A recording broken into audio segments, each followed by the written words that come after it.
Hello, my friends. My name is Gerdes. I'm just a professor trying to provide context in the war in Ukraine so that you can understand what's happening there. Today is Tuesday, May 7th. It's Putin's Inauguration Day, and Putin didn't get what he wanted for Inauguration Day. I think he wanted to have captured some significant territory before he was inaugurated.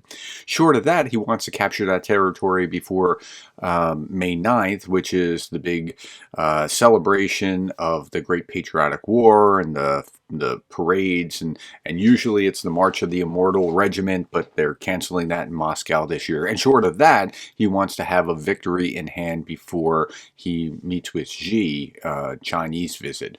I'm not sure he's going to get it, but they keep trying. The battlefield seems pretty hot. 1,160 Russians off the battlefield, 25 tanks, 14 armored vehicles, 34 artillery pieces, and 32 vehicles and fuel tanks. They're engaged. It's just not there yet. Now, yesterday I talked about how this Su-34 was number 21 gone, and I talked about putting that in perspective in the three big stories segment. And then I noticed it wasn't here, and then I realized, oh, it's not there because it wasn't even the Ukrainians that shot it down. It was just Russian military aviation reports about a crash of a Su-34. So if they do it to themselves, that works just as well. But on the battlefield, it was a pretty good day for Ukraine. This is Andrew Perpetua and his assessment of Russian and Ukrainian losses, and it's about 3-4 to 1, something like that. So it was a pretty good day. Okay, again, the big news was that Putin was inaugurated. And after a prayer service, Patriarch Kirill wished Putin to rule until the end of the century. How about that? Okay, they already changed the rules and rewrote the rules so that he could have a fifth term. To the end of the century? Really? May God bless you so that the end of the century means the end of your time in power. You have everything you need to serve the country long and successfully. Addressing Putin, Patriarch Kirill misspoken called him Your Highness, but again, he treats him like he is Your Highness, and this is a Tsar or some equivalent. All right, let's move on. A Ukrainian SBU said that it had exposed a network of agents of Russia's 5th FSB service preparing the assassination of President Zelensky. In some ways, this is not real news, and in other ways it's very significant news. It's not real news in the sense because they've tried this before. They've tried multiple times to assassinate Zelensky, and they've been unsuccessful so far. And if they were successful, what would happen?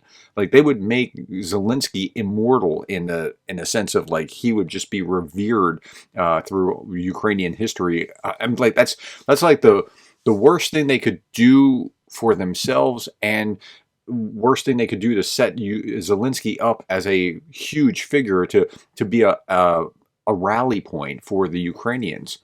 At any rate, 2 persons were detained. Budanov, Malyuk, and other high-ranking Ukrainian officials were also a target of the network. Okay, a little bit more about that. Let's read this. It's really interesting how they were going to do what they were going to do. The Security Service of Ukraine exposed a network of FSB agents who were preparing Zelensky's murder. The network, whose activities were supervised by the FSB from Moscow, included 2 colonels of the State Security Directorate, who leaked secret information to the Russians. The enemy was actively developing plans to eliminate the president. One of the tasks of the FSB agent network was to search for executors among the military close to Zelensky's guards. The enemy's plan was as follows. First, the recruited agent was to observe the movement of the person under guard and pass the information to the enemy. At the coordinates of the house where the official was supposed to be, it was planned to launch a missile strike. Then they were going to attack with the drone the people who remained at the site of the strike. After that, the Russians planned to hit with another missile, including destroy the traces of the drone's use. Enemy agents were also planning to assassinate the Security Service of Ukraine head Malyuk and the main Directorate of Intelligence of Ukraine head Budanov. It's reported that the so-called Fifth Service of the Russian Federal Security Service, which is responsible for foreign intelligence, was in charge of the plan to assassinate Ukrainian top officials. It was employees of this service who were engaged in subversive activities in Ukraine and collected intelligence information on its territory, which was supposed to help the plan. But it didn't. It failed. So let's switch gears and talk about what's happening politically. So the Moldovan president was interviewed about her stance and how she sees things. She said, "We will do everything to preserve peace, but if Russia attacks, Moldova will defend itself," said the country's president, Maya Sandu, in an interview with Russian blogger Yuri Dud. Okay, here again, we have always said and will always say that we accept only peaceful way of solving the Transnistria issue. We will not agree to do it by military means. Okay, but you don't always get to choose that. See, like if you want to fight and I don't, we fight because that's just how it works. I can't not fight if you want to fight unless I just want to give up everything. And when Lavrov says that there's no difference, he sees no difference between the situation in Ukraine and the situation in Moldova, it may very well come to that. And here's more evidence of that sort of thinking. There are jackals who are in our way. We should teach these jackals to live a normal life. Only then will they leave us to live normally, says Kadyrov at Putin's inauguration. And if that's the way that they're thinking, can you peacefully coexist with people who are going to act like that? He added that this month Russia should take the nearest territory, definitely Odessa and Kharkiv, and then force President Zelensky to sign the necessary papers. And if they take Odessa, how much more likely is it that they're going to spread into Moldova? I'm just asking for a friend. Okay. Russia's nuclear drills are a response to West's shameful policies. I talked about this yesterday, and then I got to thinking about it, and I was thinking, this nuclear saber rattling isn't a sign of strength, it's a sign of weakness. And I'm going to make my case about that. Ukraine's defense intelligence on announcement of nuclear weapons exercises, we see nothing but words. So far, we don't see anything new except for disinformation effect and statements.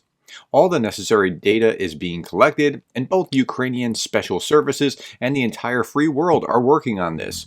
Nuclear blackmail is a common practice of the Putin regime. There's no epic-making news here. But not only that, it screams weakness. Look, so I just looked this up, just Googled it. How do you tell a real tough guy from a poser? Okay, let's go down here a little bit. A poser has low self-esteem and tries to impress or intimidate others. Often they are loud, aggressive, offensive. They tend to be fond of costumes that resemble what a gang member or bikers wear. They brag and BS constantly, yearning to be the center of attention. And they have no scars. If challenged, they tend to yell and wave their arms around a lot. Mark and Rory call this display a monkey dance. A real tough guy, as you say, will be very quiet and calm. He will radiate confidence and intensity, but seem unusually relaxed. He will also be extraordinarily polite. There are a number of subtle tells that indicate a combat vet, cop, gangster, ex-con, or someone who just gives zero blanks. A lot of it involves economy of movement, bearing, eye contact, how they scan the room. You look in their eyes and see ice. So there's a difference between the poser that's like, you know what, this is coming for you, I'm going to come get you, you better back off, man, and the black belt or the veteran who's just calm and collected, but if you mess with them, you've got a problem. And I see a lot more of the poser in the nuclear blackmail and saber rattling. On top of that, Ben Hodges says there's zero benefit for Russia to use any nukes. Only benefit for them is when they threaten the use of nukes because they see how we overreact. Okay, last little bit. I'm looking forward to that parade to see what's going to happen in 2 days when Russia tries to show the world how much of a poser it really is by assembling all these military vehicles, well, whatever they have left that they can trot out for the parade. Okay, that's all that I have today. Thank you for the time. Thank you for the likes, shares, the subscribes. Thank you to my patrons. Thank you for joining me on Patreon. Thank you specifically to my colleagues and my board members. And thank you for being the kind of person that cares about Ukraine.